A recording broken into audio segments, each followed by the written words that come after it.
Hi, I'm Sam here at Rick Jones Pianos with a Yamaha 40-inch upright built in Hamamatsu, Japan in 1976.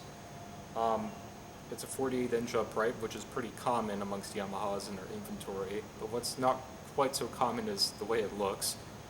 It is a rather stunning looking Scandinavian style teak finish with all very plain, straight right angle lines, very clean lines all over.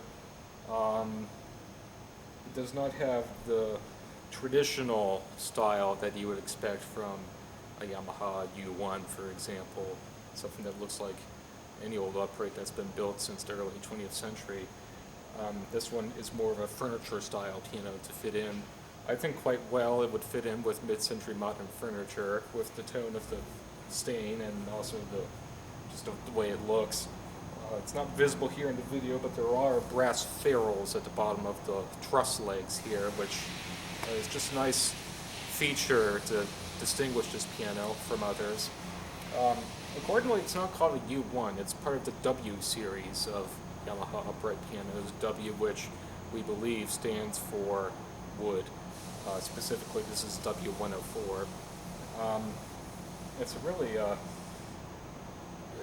satisfying musical instrument in addition to being a nice piece of furniture.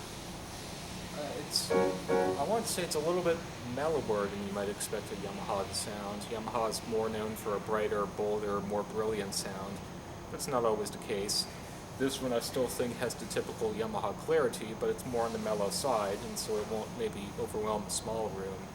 I'll call it a 4 on a scale from 1 to 10, from mellow to bright. The touch I thought was a little on the firm side. Again, Yamaha's not known for having quite so much of a harder touch. That's more the domain of their competitors Steinway and Kawai. But these pianos, they might have been made a little differently to begin with. They just turn out differently over time. They all, at this age, have gotten their own personalities, and so they end up with different musical characteristics. So just because it says Yamaha on it and they're known for excellent quality control, which they are, doesn't mean you should just assume it's all going to sound and play the same.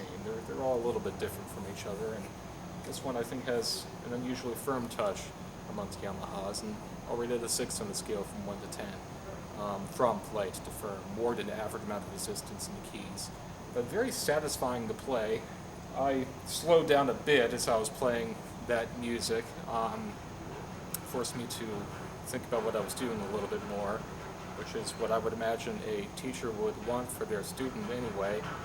And it's a very smooth and responsive feel. There's no jerking feel to the keys going up and down. Just the amount of force I put in was translated directly to the sound that I expected to get. Just a little bit on the firm side. So 4 and 6 for tone and touch.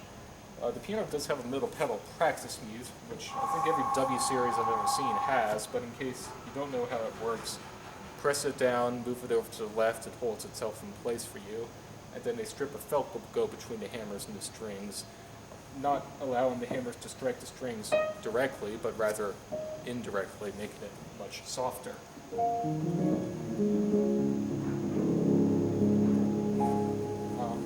Especially useful for apartment living or a row house, or if you're a family of multiple children all taking lessons and you want them to take turns practicing at night while everyone else is doing something else with their evening. Just have them use that mute pedal and it will quiet things down quite nicely. So please stop by, try this out for yourself. Really lovely piano. You can play this or anything else in our inventory, but if you can't make it, you can always give us a phone call or send us an email if you have any questions.